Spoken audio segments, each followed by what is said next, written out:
This morning, the Republican presidential field isn't laughing about Stephen Colbert, as we hear from national correspondent Dean Reynolds, who's in Myrtle Beach, South Carolina. Colbert's super PAC is now running ads for that state's upcoming primary, although perhaps not for the person you'd think. Dean, good morning. Good morning, Erica. Well, before we say that a comedian could have no serious impact on a presidential campaign, let us remember that 6 days after a poll came out here showing Stephen Colbert slightly ahead of Jon Huntsman quit the race. So far, Colbert's effort is not displaying what you would call a light touch.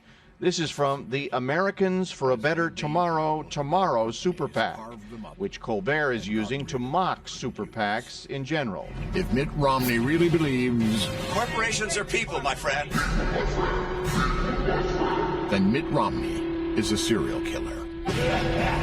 He's Mitt the Ripper. What's striking about the ad is how it resembles the ones that have been flooding the airwaves, which attack Romney on the one hand. For tens of thousands of Americans, the suffering began when Mitt Romney came to town.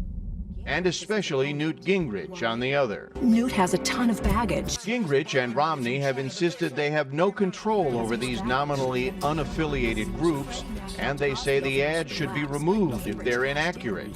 And so too, in his way, does Colbert. So, is Mitt Romney a serial killer? I don't know.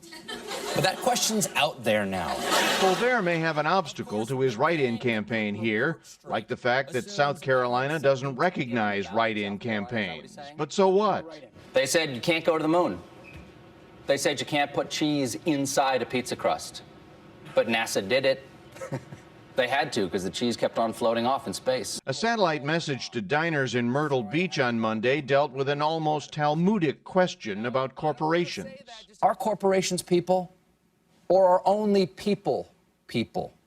And while you discuss that, I'm going to be the good boy and eat my vegetables. Colbert insists his effort is less than a campaign and more like an expedition without a destination. You know, I'm exploring right now. I'm a one-man Lewis and Clark, and I'm just looking for my Sacagawea. When you're exploring, you don't know what you're going to find. And what Colbert has found is another way to inject himself into the race. This is a new ad that went out last night. Thankfully, there is one name on the ballot that stands for true Americanity: Herman Cain.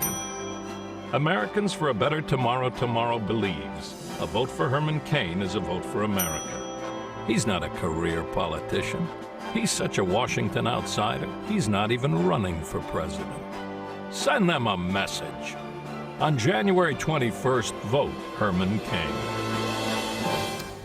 Now, that just may cause a little confusion here, because Herman Cain, while he quit the race in December, is still on the ballot in South Carolina. So, Dean, is Stephen Colbert having fun, or does he have a message that he wants to have some impact? Well, he clearly is mocking the whole super PAC thing. Whether or not the people of South Carolina understand the distinction that is drawn between PACs and super PACs, I think, remains to be seen.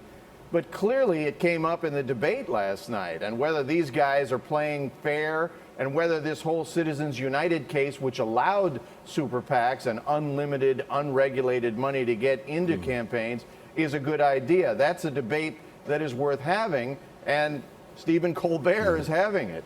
Dean, thank you very much. Good to see you.